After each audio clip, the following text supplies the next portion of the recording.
నాయుడు బావ మీద అలా ఎగురుతున్నావేంటి? అతనేమైనా నీ మోచేతి కింద నీళ్లు తాగే పనివాడనుకుంటున్నావా? నేను బలవంతం చేస్తే వచ్చాడే కాని తమరి వెంట తిరగాలని కాదు. అయినా రేపొస్తావు కదా, అప్పుడు చెప్తా నీ పని. రా. అది కాదమ్మా.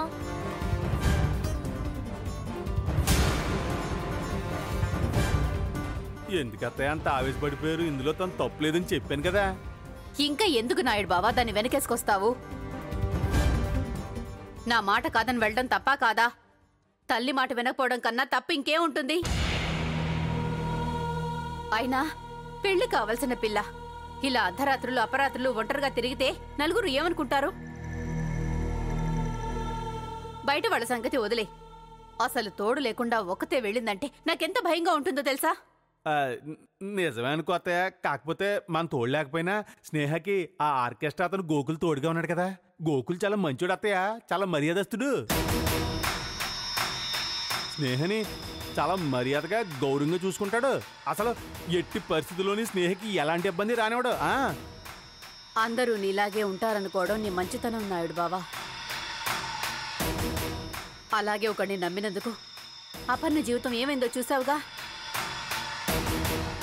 ఎన్ని అవమానాలు పడ్డాం, ఎన్ని బాధలు పడ్డాం. అయినా ఇప్పటికీ అర్జున్ మమ్మల్ని పట్టి పీడిస్తూనే ఉన్నాడు. మానసికంగా మమ్మల్ని హింసిస్తూనే ఉన్నాడు. అపర్ణకు ఎదురైన దురదృష్టం మళ్ళీ దీనికి ఎదురవుతుందేమోనని నా భయం, నా బాధ. అందుకే ఇంత బాధపడుతున్నాను.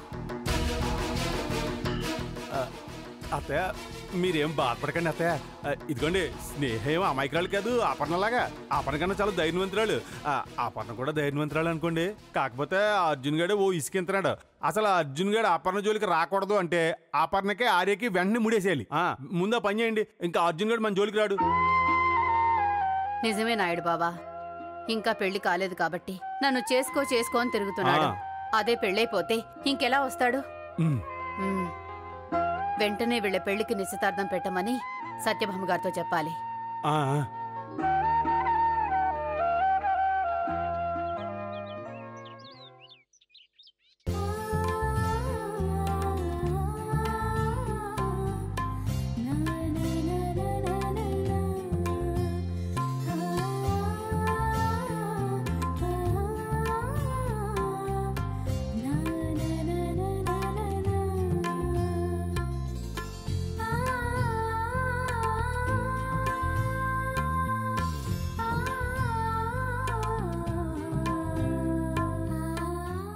ఏంటి అలా చూస్తున్నారు?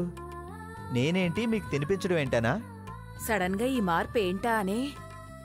జీవితంలో చివరి కోరికలు ఏమన్నా ఉంటే తీర్చుకోమని ఆర్చుకో బాబా చెప్పారు. ఆర్చుకో బాబానా? ఆయనెవరు? నేర్చుకో బాబా శిష్యుడు. ఆయన డీటెయిల్స్ ఇప్పుడు అవసరమా? ముందు తినండి, తినండి.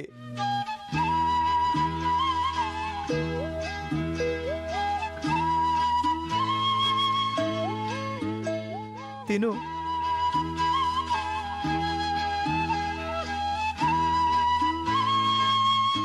ఒరే ఆర్య, ఇలా నీ చేత్తో తినిపిస్తుంటే ఎంత ఆనందంగా ఉందో తెలుసా?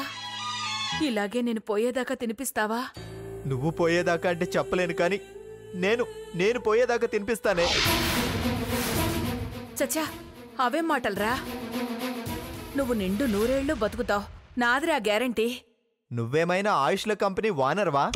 గ్యారంటీలు వారంటీలు ఇవ్వడానికి?